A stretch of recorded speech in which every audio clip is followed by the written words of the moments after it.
Hi, this is Robert Polenic, the owner of Brutal Iron Gym. I'm doing some leg press today in my workout, and I thought I'd share a video discussing the technique concepts that I think of when performing this exercise. So the first thing I'll do is I'll just get into place and talk you through the microphone. When I'm getting into place, I want to pick my foot position depending on what muscles I want to emphasize. If I go low and narrow, assuming my heels stay contact with the platform at the bottom, I'm going to work on my quadriceps. You don't want your heels to come off the platform ever.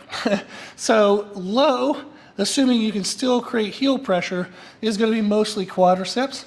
The higher and wider you go, and especially when you turn your feet out, that's going to get you more adductors. So you can kind of pick and choose which you want. Today I want a little bit of a blend of everything.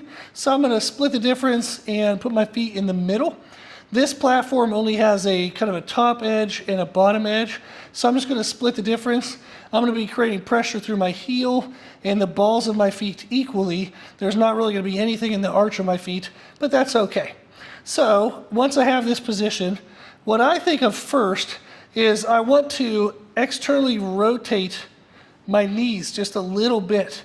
Why I like to do this is rotate my knees out a little bit, create some torque in my hips, and it also does create a little bit of torque in the knee and the ankle, but it helps to create stability within the joints, and it makes sure that I'm getting an even involvement in the outside of my quads as well as on the inside. If when I'm doing the leg press I don't have that external rotation and my knees turn in at all, I'm going to be overemphasizing the inside quadricep rather than the outside of my quadriceps.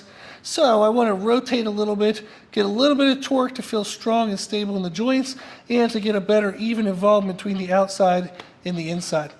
Then, whenever I accept pressure, I want to think of bringing the weight down in control and pressing back up in control.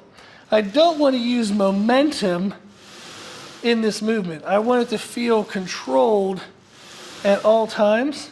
So that way the muscle fibers are having to work through the full range of motion, which is going to get more full development of the legs. The other thing I'll think of is maintaining equal foot pressure. I want to make sure I don't get too heavy into the toes when I'm coming down towards the bottom. So I make an extra emphasis to keep my heels pressured as I'm coming down towards the bottom. And then finally, the last thing I kind of think through is to make sure that no matter how stressed I get, no matter how hard the set gets, that I'm maintaining a nice full range of motion. So that way, again, I can make sure I'm maximally stimulating the muscles in exactly the way I want.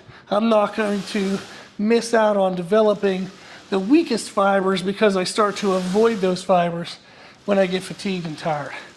So this looks probably very slow, very controlled, partially boring, but this is actually the speed and the pace in which I try to use when doing leg presses.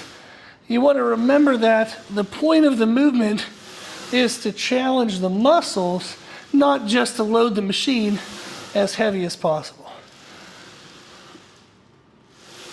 Excellent.